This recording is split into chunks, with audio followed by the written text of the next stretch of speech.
Hello YouTubers and watch lovers, welcome to my channel.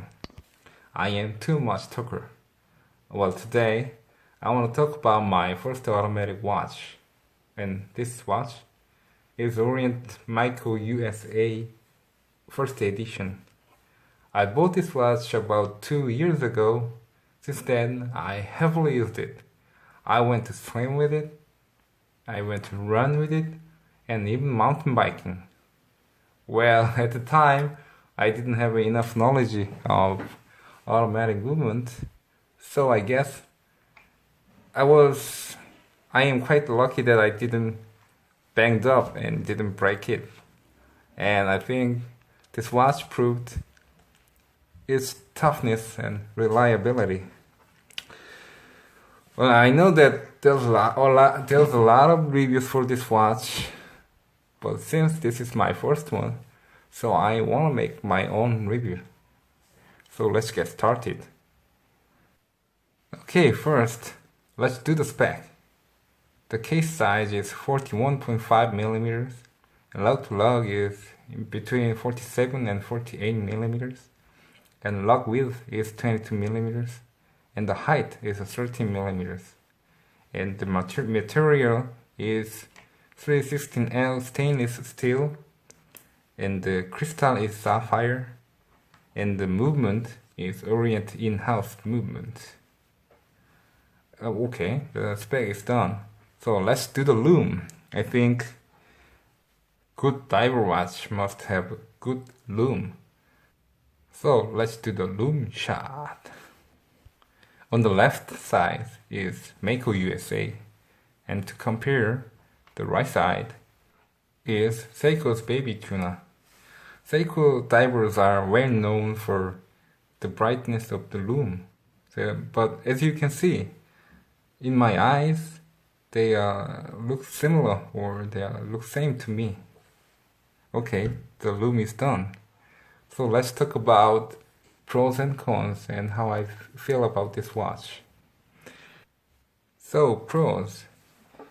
Mako USA offers a lot of features for the money. As you can see the dial, the Orient mark is not printed, and the crown is signed, and the link and end links are solid. And even there's a sign on the clasp.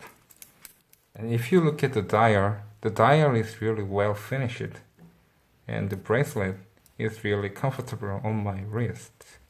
And guys, if you have a small wrist like me, the Mako USA will really fit on your wrist. Okay, I put it on my wrist. See, Mako USA has a short lug-to-lug length, so if you have a small wrist like me, it will be a nice diver for you. And I have a 17 centimeter wrist.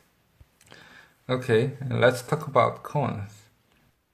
First of all, the movement is not hackable and windable. I'm okay with non-hacking movement, but the hand winding feature is really important for me. Well, if you have one watch, then it is not gonna be a problem. But if you have more than 3 watches, one of them will be stopped in the morning. So when you want to wear your watch, you have to shake it several times. It could be annoying for someone. If you look at the bezel and crystal, the crystal is sit under the bezel. This crystal is sapphire crystal, so if the crystal sit above the bezel, it could protect bezel from scratches, and the design-wise could look better, I think. And sadly, this Mako USA first edition is no longer in production, so if you want this watch, you have to for a second-hand market. And now there's a second version of this one, and the second version, they improved the movement.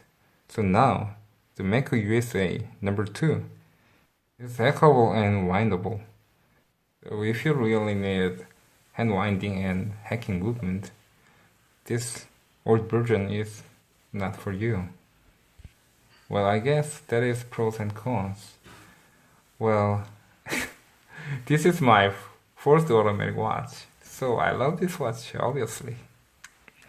Well, if you look at the dial, it looks really calm and classy and clean. Well, if you compare this with SKX, SKX is a bit bigger and bit sportier, so it gives you a lot of present on your wrist. But on the other hand, Mako's clean and classic look fits a lot of events. I wear this at work, and I wear this with bit classy clothes.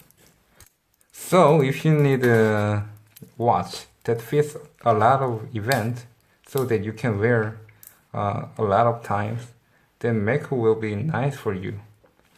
But if you give a present for your wrist and the sporty look and the heritage, the Seiko SKX will be better for you.